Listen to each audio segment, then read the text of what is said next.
Hello दोस्तों, आज हम बात करेंगे एक ऐसी लीडर की जिसने तीसरी सदी में पैल्मायरा नाम के एक छोटे से राष्ट्र को एक विशाल साम्राज्य में तब्दील कर दिया था। एक ऐसी महिला की जिसने महाशक्तिशाली रोमन साम्राज्य को चुनौती देने की हिम्मत दिखाई। एक ऐसी चतुर राजनीतिज्ञ की जो सही मौके को पहचान कर सही चाल चलने में माहिर थी। आज हम बात करेंगे ज़ेनोबिया ऑफ पैल्मायरा की।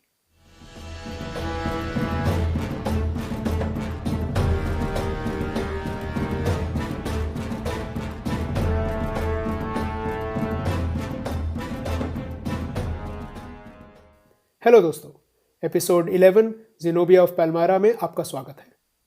आज की कहानी शुरू करने से पहले ये जान लेना ज़रूरी है कि ज़ेनोबिया के जीवन की ज़्यादातर जानकारी का स्रोत है हिस्टोरिया ऑगस्टा नाम का एक महत्वपूर्ण प्राचीन दस्तावेज और जोसिमस, जॉन जोनारास, जॉन मलालास और जॉर्ज सिंकेलोस जैसे प्राचीन इतिहासकारों की लिखाई।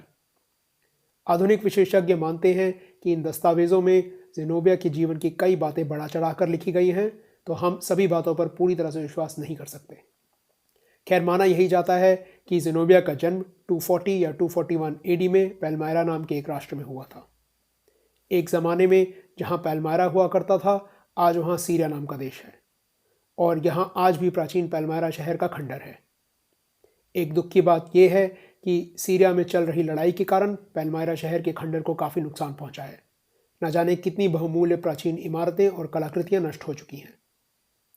खैर, ज़ेनोबिया के जन्म के समय पैल्मायरा एक छोटा सा राष्ट्र हुआ करता था जो उस समय की दो महाशक्तियों रोमन साम्राज्य और ससेनियन पारसी साम्राज्य के बिल्कुल बीच में स्थित था। ये ऐसा था कि समझो जैसे अमेरिका और चाइना पड़ोसी हों और कोई राष्ट्र उनके बीचों बीच स्थित हो। हालांकि पैल्मायरा रेगिस्तान के बीच में था। ये एक धनी राष्ट्र था क्योंकि ये मशहूर व्यापार मार्ग सिल्क रोड पर पड़ने वाला एक महत्वपूर्ण केंद्र था। इस समय पैल्मायरा रोमन साम्राज्य के अधीन था। ज़ेनोबिया के बचपन के बारे में हमें बहुत सारी बातें तो नहीं पता, पर हम ये जानते हैं कि उसकी अपनी ज़बान में उसका नाम था बात्ज़बा या बात्ज़बाई। ग्रीक पैल्मायरा में इस्तेमाल की जाने वाली दूसरी भाषा थी और ज़ेनोबिया उसके नाम को बोलने का ग्रीक तरीका था। पैल्मायरा में कई अलग अलग जातियों के लोग बसे हुए थे, तो ये कहना मुश्किल है कि ज़ेनोबिया किस जाति से थी।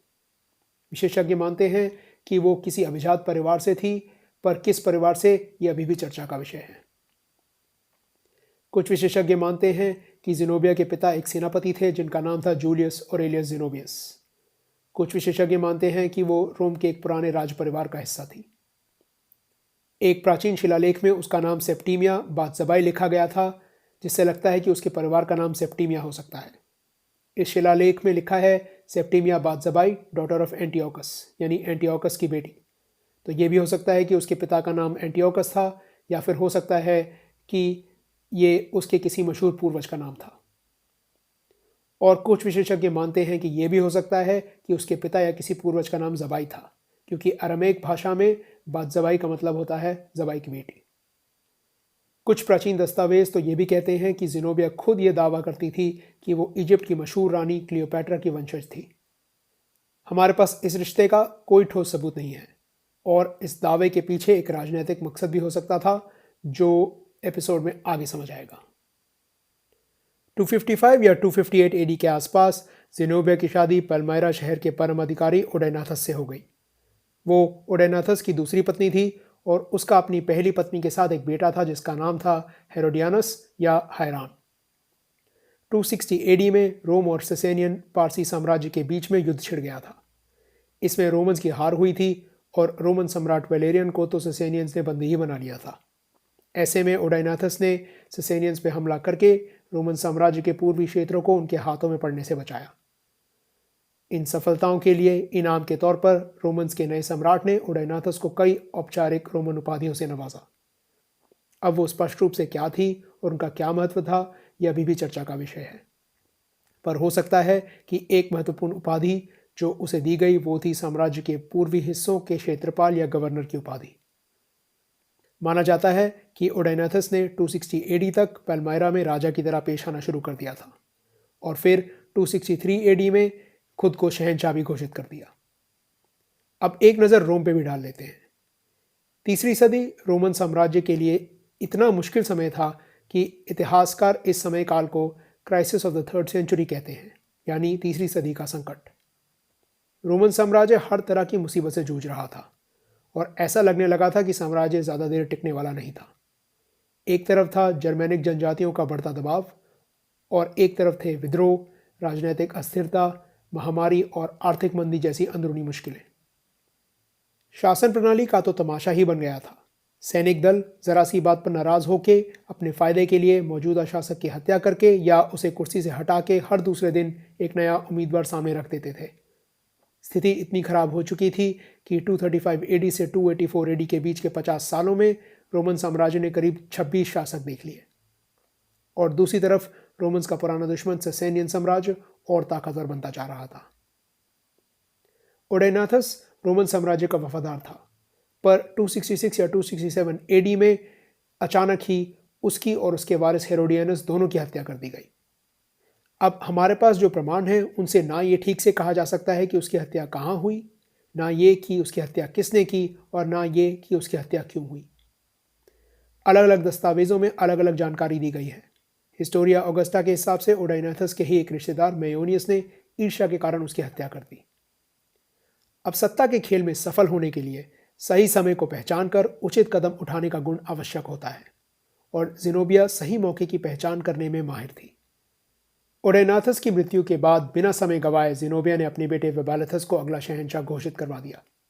हालांकि औपचारिक रूप से उसकी खुद की उपाधि सिर्फ वेबालिथस की प्रतिनिधि की थी, पर वेबालिथस सिर्फ 7 या 8 साल का बच्चा था, तो असल शक्ति जिनोबिया के हाथों में ही थी। अब यहाँ सत्ता के बिना किसी विरोध इतनी आसानी से जिनोबिया के हाथों में चले जाना ये दर्शाता है कि पलमायरा की सेना और जनता उसके समर्थन में थे और किसी को एक महिला के शासन से कोई परेशानी नहीं थी। ये कहने और सुनने में अजीब लगता है, पर उस समय में ये कोई आम बात नहीं थी। अब ओडेनाथस ने मरने से पहले अपनी पहली पत्नी से हुए बेटे हेरोडियनस को वारिस चुन लिया था, और उन दोनों के मर जाने से वेबालिथस के राजा बनने का रास्ता साफ हो गया। अब जाहिर सी बात है कि थोड़ा सा शक तो जिनोबिया में भी जाता है। आखिर ओडेनाथस की मृत्यु से सबसे ज़्यादा फायदा उसी का हुआ, पर हमारे पास ऐसा कोई सबूत नहीं है जो स्पष्ट रूप से ये कहता हो कि जिनोबिया इस षड्यंत्र में शामिल थी या किसी ने उस समय उस पर उंगली भी उठाई। ये मुमकिन है कि जिनोबिया ने सिर्फ मौके का फ़ायदा उठाया। जैसे मैंने पहले भी कहा था, वो सही मौके को पहचान कर उचित कदम उठाना अच्छे से जानती थी। तो हो सकता है कि उसे लगा हो कि अपना और अपने बेटे का भविष्य सुरक्षित करने के लिए उसे इससे अच्छा मौका नहीं मिलेगा, क्योंकि अगर कोई और शासक चुन लिया जाता तो जाहिर सी बात है कि उसके बीवी बच्चों को कुर्सी में बैठने का मौका मिलता। और यह भी हो सकता था कि नया शासक पुराने शासक के परिवार को चुनौती के रूप में देखता और रास्ते से हटाने की कोशिश करता। तो ये सिर्फ सत्ता का ही नहीं, जान का भी सवाल बन सकता था। अक्सर जब एक मजबूत लीडर चला जाता है तो सत्ता के लिए लड़ाई शुरू हो जाती है, जिसमें उम्मीदवार जीतने के लिए कई ऐसे कदम उठाने लगते हैं जिनसे फ़ायदा कम नुकसान ज़्यादा होता है। रोम के तीसरी सदी के संकट के दौरान भी कुछ हद तक ऐसा ही हुआ था। इसके परिणाम स्वरूप साम्राज्य विनाश की कगार पर आ पहुंचा था, पर जिनोबिया के तुरंत गद्दी संभाल लेने से पलमायरा इस खतरनाक और विनाशकारी स्थिति से बच गया। अब इसमें कोई शक नहीं था कि जिनोबिया एक होशियार और गुणवान व्यक्ति थी। वो अपनी मातृभाषा पेलमारीन के अलावा इजिप्शियन, अरामीक, ग्रीक और लैटिन भाषाएं भी जानती थी। उसे मालूम था कि किसी भी लीडर को सफल होने के लिए समझदार और वफादार समर्थकों की आवश्यकता होती है, और इसीलिए उसने अपने दरबार में दुनिया भर से कई विशेषज्ञों और सलाहकारों को भी शामिल किया। रोम और पेलमायरा के बीच के रिश्ते अभी तक अच्छे ही थे, और जिनोबिया ने इस रिश्ते का महत्व समझते हुए इसे बरकरार रखा, कम से कम शुरुआत में तो। उसने एक समझदार शासक की तरह अपने पहले के साल पेलमायरा की सीमाओं को सुरक्षित और अपनी खुद की स्थिति को मजबूत बनाने में ध्यान दिया। कई सीमांत क्षेत्रों में रक्षात्मक किले भी स्थापित किए गए, और हो सकता है कि शायद पारसी सेना के साथ एक युद्ध भी हुआ हो जिसमें पेलमारीन सेना की जीत हुई, पर हमारे पास इस बात का कोई ठोस प्रमाण नहीं है। अब एक तरफ जहां पेलमायरा की स्थिति मजबूत होती जा रही थी, वहीं दूसरी तरफ रोम में अस्थिरता बढ़ती ही जा रही थी। साम्राज्य के पूर्वी क्षेत्रों में रोमन शासन प्रणाली का ध्यान घटता जा रहा था, और जिनोबिया ये बात अच्छी तरह से जानती थी। यहाँ जो आगे हुआ उसके कई कारण हो सकते हैं। साम्राज्य के पूर्वी क्षेत्रों को सुरक्षित और एकजुट रखने के लिए किसी को तो बागडोर संभालना जरूरी था, और हो सकता है कि जिनोबिया ने सोचा कि इस काम के लिए वो ही सही व्यक्ति है। यह भी हो सकता है कि इस इलाके में रोम की घटती शक्ति को देखकर शायद ज़ेनोबिया ने सोचा हो कि उसे अपनी ताकत बढ़ाने का इससे अच्छा मौका फिर नहीं मिलेगा। वजह जो भी थी, धीरे धीरे रोमन्स के प्रति ज़ेनोबिया का बर्ताव बदलने लगा। उसने खुले आम उनके खिलाफ विद्रोह तो नहीं किया और ना ही उन पर किसी भी तरह का हमला किया, लेकिन पैल्मायरा की नीतियों में अब रोम की खुशी को नज़रअंदाज किया जाने लगा। ज़रूरी फैसले लेने से पहले अब ज़ेनोबिया ना रोम से इजाज़त ले रही थी और ना ही उसे फिक्र थी कि उसके फैसलों का रोम पर क्या असर पड़ेगा। अब साल हो चुका था 270 एडी और रोमन सम्राट क्लॉडियस गॉथ्स के साथ लड़ाई में व्यस्त था। ज़ेनोबिया ने मौका देखकर अपनी पहली बड़ी चाल चली।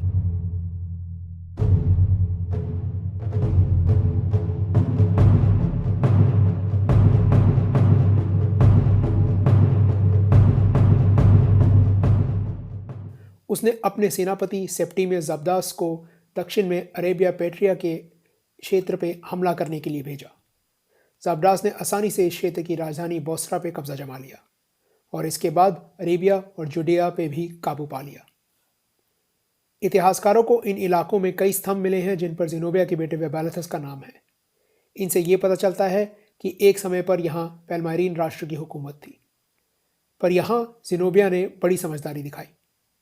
इन स्तंभों में वेबालिथस को पैल्मायरा का शासक नहीं कहा गया, बल्कि उन रोमन उपाधियों के नाम इस्तेमाल किए गए हैं जो उसने अपने पिता से प्राप्त की थी। इन उपाधियों के इस्तेमाल से ज़ेनोबिया ये दिखाना चाह रही थी कि पैल्मायरा का राजा नहीं बल्कि रोम का सेनापति इन इलाकों को सुरक्षित करने के लिए उन पर कब्जा जमा रहा है। साथ साथ ज़ेनोबिया ने बाकी के सीरिया पे भी अपनी पकड़ मजबूत बना ली और यहाँ के मुख्य शहर एंटियोक पर कब्जा कर लिया। माना जाता है कि इस समय एंटियोक की टकसाल ने रोमन सम्राट के नाम के सिक्के बनाना बंद करके वेबालिथस के नाम के सिक्के बनाने शुरू कर दिए। सिक्कों पे वेबालिथस का नाम होने का मतलब था कि इस इलाके में उसकी हुकूमत थी।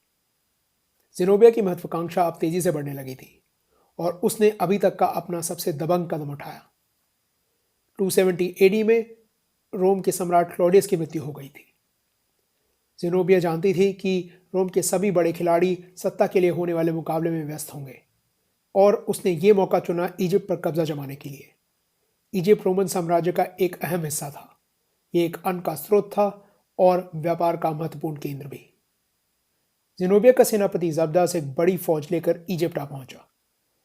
इस इलाके का रोमन सेनाध्यक्ष प्रोबस इस समय किसी और लड़ाई में फंसा हुआ था और ज़ब्दास ने उसकी गैर मौजूदगी में यहाँ की रोमन फौज को हराकर इजिप्ट पर कब्जा जमा लिया।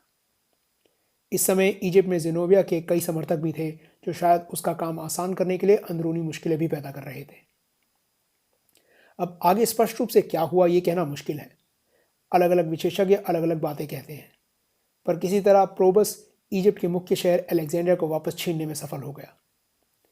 इसके बाद ज़ब्दास को फिर से अलेक्जेंड्रिया पर हमला करके शहर को वापस जीतना पड़ा। प्रोबस वहां से भाग निकला और दक्षिण में बेबीलोन फोर्ट्रेस नाम के किले पर जा पहुंचा। आज इस इलाके को कॉप्टिक कायरो के नाम से जाना जाता है। यहाँ एक और लड़ाई हुई जिसमें एक बार फिर प्रोबस की हार हुई। इसके बाद या तो उसे मार दिया गया या उसने आत्महत्या कर ली। मैंने एपिसोड की शुरुआत में जिक्र किया था कि शायद ज़ेनोबिया ने खुद अपने और क्लियोपैट्रा के रिश्ते की खबरें फैलाई थी। कई लोग मानते हैं कि वो इसलिए था ताकि उसे इजिप्ट पे हुकूमत जमाने के कारण के तौर पर इस्तेमाल किया जा सके। इजिप्ट पे कब्जा करने के बाद ज़ेनोबिया ने समझौतों द्वारा जल्द ही लेवांट और एशिया माइनर यानी टर्की पे भी अपनी पकड़ मजबूत बना ली। और ये सब करते हुए ज़ेनोबिया अभी भी दिखावा यही कर रही थी कि वो रोम के पक्ष में थी और वो जो भी कर रही थी वो रोमन साम्राज्य की पूर्वी सीमाओं को सुरक्षित करने के लिए कर रही थी।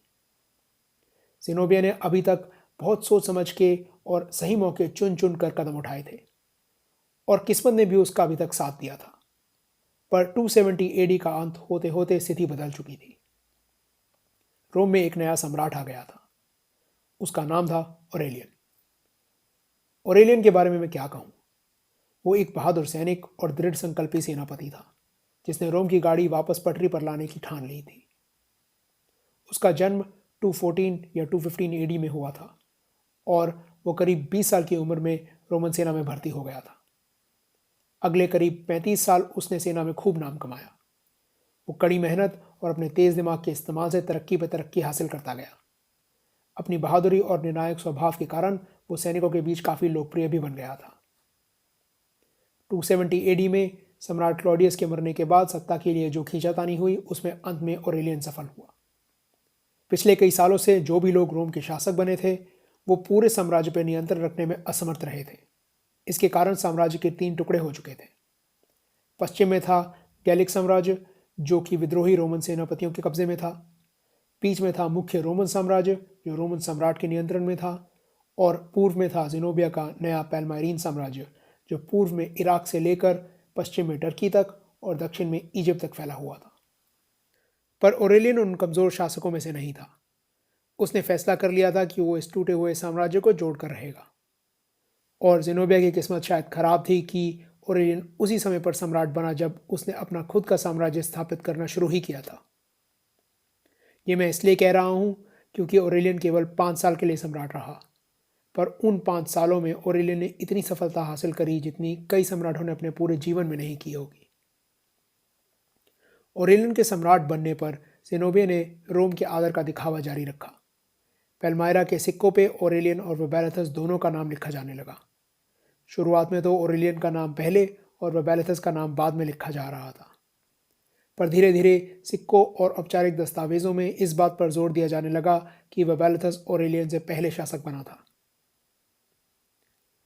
आखिर में 271 एडी के आसपास ज़ेनोबिया ने अपने लिए ऑगस्टा और वेबैलिथस के लिए ऑगस्टस का शीर्षक इस्तेमाल करना शुरू कर दिया। ऑगस्टा का मतलब था सम्राज्ञी और ऑगस्टस का सम्राट। ये शीर्षक सिर्फ रोमन सम्राट और उसके परिवार के सदस्य इस्तेमाल कर सकते थे, और इशारा ये था कि ज़ेनोबिया रोमन सम्राट के बराबर है। ज़ेनोबिया पिछले कई सालों से अपने और वेबैलिथस के लिए कई ऐसी रोमन उपाधियों का इस्तेमाल कर रही थी जो रोम ने ओडाइनथस को दी थी, ज़ेनोबिया को नहीं, और इस बात से रोमन्स पहले ही नाखुश थे। पर ऑगस्टा के शीर्षक के साथ ज़ेनोबिया ने हद ही पार कर दी थी। दरअसल ऐसा लगता है कि ज़ेनोबिया ने हद तो काफ़ी पहले ही पार कर दी थी, पर रोमन सम्राटों को मौका नहीं मिल रहा था उससे निपटने का। खैर, अब कमान ओरेलियन के हाथों में थी, और जैसे मैंने पहले बताया वो एक बहुत ही काबिल और दृढ़ संकल्पी शासक था।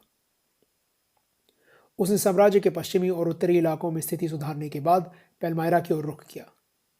272 एडी में एक तरफ ज़ेनोबिया ने रोम के अधीन होने का ढोंग खत्म ही कर दिया, और दूसरी तरफ ओरेलियन अपनी सेना के साथ एशिया माइनर यानी टर्की में आ पहुंचा। यहाँ जितने भी शहर ज़ेनोबिया के पक्ष में थे उनमें से कईयों को तो उसने कुचल ही डाला, और बाकियों ने डर के मारे उसके आगे आत्मसमर्पण कर दिया। अपनी सेना का एक हिस्सा उसने इजिप्ट भी भेज दिया, और कुछ ही हफ्तों में इजिप्ट वापस उसके हाथों में था। ज़ेनोबिया का साम्राज्य जितनी तेज़ी से स्थापित हुआ था उससे ज़्यादा तेज़ी से गायब भी हो गया। उसने अपनी सारी सैन्य शक्ति अब अपने साम्राज्य के केंद्र सीरिया में एकत्रित कर ली ताकि कम से कम वो उसे तो बचा सके। ओरेलियन ने ज़ेनोबिया का पीछा करते करते सीरिया में एंटियोक का रुख किया। शहर से करीब 40 किलोमीटर दूर आखिर में दोनों सेनाओं का सामना हुआ बैटल ऑफ ईमाई में। हालांकि दोनों सेनाएं काफ़ी मजबूत थी, पैलमारीन सेना के कैटाफ्रैक्ट्स यानी कवचधारी घुड़सवार ज़्यादा शक्तिशाली थे, और उनके सैनिक इस इलाके के गर्म मौसम के आदी भी थे जो कि रोमन सैनिक नहीं थे। शुरुआत में थोड़ी सी झड़प के बाद ज़ेब्डास ने मौका देखकर अपने कवच वाले घुड़सवार आगे भेज दिए। ये देखकर ओरेलियन ने भी अपने घुड़सवार आगे भेजे, पर एकदम से ही वो मुड़कर मैदान से बाहर भागने लगे। पैलमारीन घुड़सवार ऐसा मौका छोड़ना नहीं चाहते थे, तो उन्होंने रोमन्स का पीछा करना शुरू कर दिया। पर रोमन्स यही चाहते थे। कुछ देर पीछा करने के बाद जब पैलमारीन घुड़सवार और घोड़े थकने लगे तो रोमन्स ने पीछे मुड़कर अपना असली हमला किया, जो बिल्कुल ही घातक साबित हुआ। बस इसी के साथ ज़ेब्डास समझ गया कि उस दिन की लड़ाई वो हार चुका था। वो अपनी बची कुची सेना लेकर वापस एंटियोक पहुंचा और फिर ज़ेनोबिया के साथ भागकर एमिसा शहर पहुंच गया। दोनों सेनाओं का सामना एक बार फिर हुआ बैटल ऑफ एमिसा में। शुरुआत में तो पैलमारीन सेना रोमन सेना पर भारी पड़ने लगी। ज़ेब्डास ने युद्ध के लिए एक ऐसा स्थान चुना था जहां वो अपने बेहतर कैटाफ्रैक्ट अच्छे से इस्तेमाल कर सके। पर अचानक ही पैलमारीन घुड़सवारों के दिमाग में न जाने क्या ख्याल आया। उन्होंने जोश में आकर रोमन घुड़सवारों का पीछा करते करते अपनी फॉर्मेशन खो दी, और रोमन सैनिकों ने इस बात का फ़ायदा उठाकर उन्हें घेर कर ख़त्म कर दिया। अब हमारे पास इस युद्ध के बाद से ज़ेब्डास की कोई खास जानकारी नहीं है, तो हो सकता है कि वो यहाँ मारा गया। इस निर्णायक हार के बाद ज़ेनोबिया को अब एमिसा छोड़कर भागना पड़ा। वो इतनी हड़बड़ी में वहाँ से निकली कि उसका शाही खजाना वहीं रह गया। वो भागकर अपने बेटे के साथ अपनी राजधानी पैल्मायरा जा पहुंची। ऑरेलियन उसके पीछे पीछे यहाँ भी पहुंच गया और उसने अब इस शहर की घेराबंदी कर दी। खाना, पानी और अन्य सामग्री का आना जाना सब बंद हो गया। अब हम स्पष्ट रूप से ये नहीं कह सकते कि यह घेराव कितनी देर चला, पर स्थिति खराब होती देख ज़ेनोबिया पैल्मायरा शहर से भाग निकली। शायद वो कहीं से मदद का इंतजार कर रही थी जो नहीं पहुंची। वो भागकर सेसेनियन साम्राज्य जा रही थी, जहां वो सैन्य सहायता की मांग करने वाली थी। पर इससे पहले कि वो यूफ्रेटिस नदी पार कर पाती, रोमन सैनिकों ने उसे पकड़कर बंदी बना लिया। ज़ेनोबिया के पकड़े जाने की खबर सुनकर पैल्मायरा के वासियों ने भी हथियार डाल दिए और रोमन्स की हुकूमत कबूल कर ली। और यहाँ पैल्मायरा का विद्रोह और पैल्मायरीन साम्राज्य दोनों समाप्त हो गए। अब आगे ज़ेनोबिया के साथ क्या हुआ, इसकी कई अलग अलग कहानियां हैं। एक कहानी कहती है कि उसे बंदी बनाकर रोम ले जाया गया, जहां ऑरेलियन की जीत की खुशी मनाने के लिए जो ट्रायम्फ आयोजित किया गया था, उसमें ज़ेनोबिया का प्रदर्शन किया गया। कुछ प्राचीन इतिहासकार कहते हैं कि इसके बाद ज़ेनोबिया को साम्राज्य के किसी कोने में ज़मीन दे दी गई और उसने एक रोमन से शादी कर ली। एक इतिहासकार कहता है कि ट्रायम्फ के बाद ज़ेनोबिया को मौत की सज़ा दे दी गई, और एक कहता है कि ज़ेनोबिया रोम पहुंची ही नहीं। वो या तो रास्ते में बीमार पड़ गई या उसने रोम पहुंचने से पहले खुद को भूखा मार लिया। इनमें से कोई भी स्रोत ऐसा नहीं है जिस पे हम आंख बंद करके भरोसा कर सकें। इसका मतलब हम ज़ेनोबिया के अंत के बारे में कुछ भी स्पष्ट रूप से नहीं कह सकते। ज़ेनोबिया एक चतुर और काबिल शासक थी। उसके राज्य में कई अलग अलग जातियों और धर्मों के लोग रहते थे और उसने पूरी कोशिश की कि सभी को बराबर की जगह मिले। उसने अपने दरबार को संस्कृति और ज्ञान का केंद्र बनाने के लिए कई अलग अलग स्थानों से विशेषज्ञों और सलाहकारों को भी एकत्रित किया। वो एक सफल राजनीतिज्ञ और सेनाध्यक्ष भी थी, जिसने बड़े धैर्य और समझदारी से एक एक कदम बढ़ाकर पैल्मायरा को छोटे से राष्ट्र से एक साम्राज्य में तब्दील किया। एपिसोड खत्म करने से पहले हिस्टोरिया ऑगस्टा में ज़ेनोबिया के बारे में लिखी गई कुछ पंक्तियां भी सुन लेते हैं। इसमें लिखा है कि उसका चेहरा सांवला था, उसकी आंखें काली और शक्तिशाली, और उसके दांत इतने सफ़ेद थे कि मानो मोती हों। यह भी कहा गया है कि उसकी आवाज़ एक पुरुष की आवाज़ की तरह साफ और ज़ोरदार थी। इसमें लिखा है कि वो कई बार अपने सैनिकों के साथ 3 या 4 मील चला भी करती थी और घुड़सवारी भी किया करती थी। और वो जब अपनी प्रजा के सामने आया करती थी तो एक रोमन सम्राट की तरह हेलमेट पहन कर आती थी। अब इसमें कितना सत्य है कहा नहीं जा सकता। ज़ेनोबिया अपने समय में तो प्रसिद्ध थी ही, पर 14वीं सदी में मशहूर कवि जेफरी चौसर और 18वीं सदी में इतिहासकार एडवर्ड गिबन की लिखाइयों के कारण दुनिया भर में लोगों को ज़ेनोबिया का नाम मालूम हो गया। पिछले करीब 1700 सालों में ज़ेनोबिया को कई अलग अलग रूपों में याद रखा गया है। एक प्रेरणा स्रोत के रूप में, एक अनोखी महिला शासक के रूप में, एक राष्ट्रवादी प्रतीक के रूप में और एक बहादुर योद्धा के रूप में। प्राचीन समय के लोगों और घटनाओं के बारे में जानकारी इकट्ठा करने में दस्तावेजों के साथ साथ खंडरों में पाई जाने वाली वस्तुओं, इमारतों वगैरह का एक महत्वपूर्ण योगदान होता है।